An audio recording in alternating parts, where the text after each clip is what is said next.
Okay, we move on to mitigation. Now,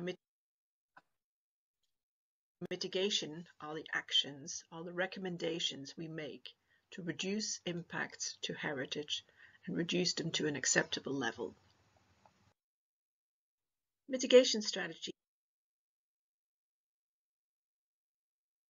may involve avoiding the impact by not taking or modifying an action. It can be taken through minimizing, rectifying, or reducing the impacts through changes of design or operation of the project. Or it can be compensating for the impact by providing substitute facilities, resources, opportunities. Start thinking of mitigation in a project as early as possible. I don't mean at construction stage, but really at a planning or a feasibility study. By influencing the location, design, the technology, the way of constructing a project, that's the best way to avoid adverse impacts. So remember, the focus of the mitigation should be on impacts which have been assessed to be acceptable with mitigation. Also, we should look at the more serious impacts first. It's not effective or a good use of resources to mitigate 100 small impacts, but ignore the ones which will have serious consequences. Mitigation approaches. Within a project, we always would have to look at enhancing positive impacts. Try to avoid negative impacts to the greatest extent possible. So we only would be looking at impacts which can be mitigated, and those we would minimize, reduce to a level which makes them acceptable. The fourth point here, compensate for what cannot be remedied, is not always relevant in a heritage impact assessment. Compensate is appropriate for, a loss of woodland or something, but since heritage is a non-renewable resource, we often cannot compensate for what is lost. Mitigation is required for all impacts defined as acceptable with mitigation. I can't stress this enough. It is not possible to mitigate unacceptable impacts. Now, for a project, especially within a World Heritage context, if any of the construction or actions taken necessary for the development are deemed unacceptable, then the entire project is deemed unacceptable. If unacceptable cannot be brought to an assessment level of acceptable or mitigation, the project cannot go ahead. So we are only looking at impacts, impacts which are acceptable with mitigation, and there are no impacts which are unacceptable. So mitigation can occur through any or all of the phases of a proposed project. When I say phases, I of course mean it could be at a planning stage, at a feasibility study, right through investigation, construction, and operational phases, and design, of course. Mitigation recommendations, we always have to think about the duration of those. Are they just limited to a construction phase, or are we thinking for a long-term safeguarding of the heritage resource? So that could kind of culminate into a management plan. So a very important point is that mitigation recommendations, they have to be realistic, they have to be practical. If we recommend an expertise, the expertise should be readily available. If needed, viable alternatives may be recommended as well, including the economics of the mitigation. If a mitigation recommendation is too expensive for the context of the development, then ultimately that means it is unmitigatable, and then it will return, the impact will return to being unacceptable and cannot go ahead. So again, the simple flow chart for the HIA system, just to show you where mitigation measures occur. So this is not within the phases of the project, but in the phases of the HIA implementation. So mitigations can be recommended prior to the construction phase. So at this stage, we would be doing conducting a more in-depth baseline study, for instance, for conditions of built heritage, or understanding the extent of an archaeological site. At this stage, we could also say that the design of the development or the location is inappropriate, and so the mitigation would recommend design and location changes, and which means that the alternative locations would have to return to the start of the HIA, be reviewed in the baseline study, possible extra data collection, go back to assessment and mitigation. This is for prior to construction phase. During the construction phase, mitigations can consist of things like rescue excavations or protective measures for built heritage, and ultimately measures during the operation phase could be items such as landscaping to mitigate visual impacts, for instance. Mitigation measures are really unique to the type of project and the type of site and the conditions, the context of how the impact will happen. So I'm going to give some examples here, but these are some of the sort of standard responses, but it doesn't hurt to be creative in designing mitigation measures for your specific project.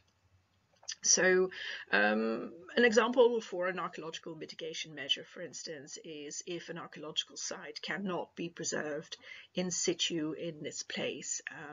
Sometimes it is appropriate to recommend preservation by record. So this would mean a rescue excavation with full recording. So all the documentation is kept within a report and in a repository, basically. So this is one of the examples in Hong Kong of a walled village. If the archaeology in a certain area is not well understood, or of a lesser perhaps significance, then it may be appropriate to recommend an archaeological watching brief. So an archaeological watching brief is a formal program where archaeologists monitor ongoing excavations at a construction site at that point. So some of the examples given below is over here, where the overburden of a site is being removed, and we actually have a quite significant archaeological remains just below this. So the archaeological watching brief is conducted to ensure that the significant remains are not affected. So over here, archaeological watching brief in the excavations doesn't always include machinery, so it can also be small areas hand excavated. Most typical machinery is used, and the soil is being stripped away in segments to achieve the construction goals, but also to monitor if any archaeology is present. The last example here is in a small village context, and it is often not possible to go in prior to the construction phase and excavate the area, and so we will then recommend to do watching brief and record if anything comes up during the the works. Sometimes the archaeology can be integrated into the development, and while the design is being finalized, the archaeological remains may have to be protected temporarily. So this is some of the examples where we see geotextile is used to cover the remains, structural remains in this case, and then they are protected by sandbags and ultimately covered by soil. This is what we see here, and the soil is being made wet to sort of pack the soil basically on top of the remains. Another example here is a small kind of stove, which also will go on display later, and so in order to ensure that the sandbags don't crush the little stove, a little structure was constructed around it and covered with galvanized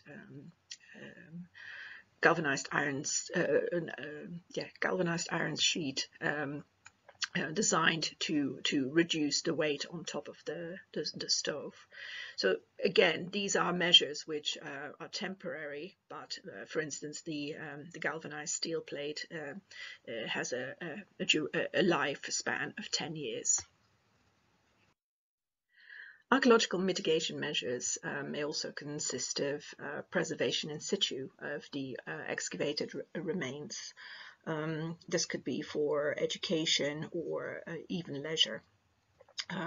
Often these recommendations for preservation in situ come with a recommendation for a study for how to interpret the site and how to present it to the wider public. Often we also recommend certain areas to become part of a heritage trail or part of a study to conduct to develop a heritage trail. Okay, moving on to some examples for built heritage mitigation measures. So, whether you agree with this or not, but at a planning stage, it can be decided to incorporate the heritage building into the design. I'm only familiar with the center one, that's the Marine Police building, and it is now in the middle of a shopping center. More common are mitigation measures prior to the construction phase and during the construction phase. So condition surveys we would conduct prior to the construction phase to assess what are the vulnerabilities of the building, what's the structural integrity of the building, are there any elements that we should particularly note that are under threat. And so a report would be drafted after the condition survey. Specific action or AAA level actions would be recommended and then agreed by the Heritage Department or Heritage Authority prior to the construction phase start. The condition survey can also recommend additional measures to prevent structural damage, and we see some example on the other side of the slide where the support is provided during a construction phase to stabilize the building. I already mentioned the sort of the AAA level monitoring. On the site we see some vibration monitoring tools. We can also monitor for settlement or tilting of the building. It's not only about safeguarding the heritage structure, it's also about ensuring that the public has safe public access to whatever the heritage is during the construction phase, and so we recommend measures for that as well. The photograph in the center is we see small digger right adjacent to a heritage building. I mean, sometimes it is hard to recommend a buffer zone or protective covering when there is no room to maneuver. And so in this case, we have to be a little bit more creative, and probably would recommend something as an induction training for the construction workers and some additional signing, highlighting the dangers of constructing right next to a heritage building. A few more examples of mitigation measures during the operational phase. We've already mentioned the integration into new development. In this case, is just maintaining the facade and constructing the development behind. Very extreme, but in some cases, whole buildings can be relocated. And more common is that we would recommend some kind of screening, some kind of landscaping to separate and safeguard the setting of a heritage from the surrounding development. Operational phase mitigation measures are often in the form of a conservation management plan. So they will address the long-term operation of the development and the long-term protection of the heritage of the development. So a conservation management plan may include maintenance schedule, conservation methods and materials. It will also, very importantly, include who is responsible for implementing the various measures. And sometimes it's also necessary to include how the heritage site should be used. So it's important to remember we can't have any unacceptable impacts within a project, and so mitigation can be used to move from unacceptable to acceptable with mitigation to ultimately to acceptable impact. So that's the aim, to get to an acceptable impact. Mitigation is not just providing alternatives in the design. It's coming to a solution which is the best possible for heritage and the development. So it is very important to remember that as an HIA practitioner, you are working for the developer, but you are not trying to please them. It's all about the heritage. So it's not mitigation not meant as a way of making the developer's problems go away quickly and cheaply. The mitigation, although it has to be realistic and practical and viable economically, it has to be effective. And so after the assessment, we recommend the mitigation, and after the mitigation requirements are agreed upon, the HIA report is finalized and submitted for review to the appropriate authority. It can also be submitted at this stage to the wider public for review and comments. So if the HIA, with its mitigation recommendations, is accepted, then a permit for the proposed development is issued and the works can begin. So when proposing mitigation, we always have to keep in mind that we will be working with people who are not heritage managers. And so more detailed descriptions of what is required, how it is required, when it is required, and who has to implement it is necessary. So we draft a document describing exactly how the mitigation is to be implemented, and this can be part of the HIA report, or often it's part of the HIA report and a separate document.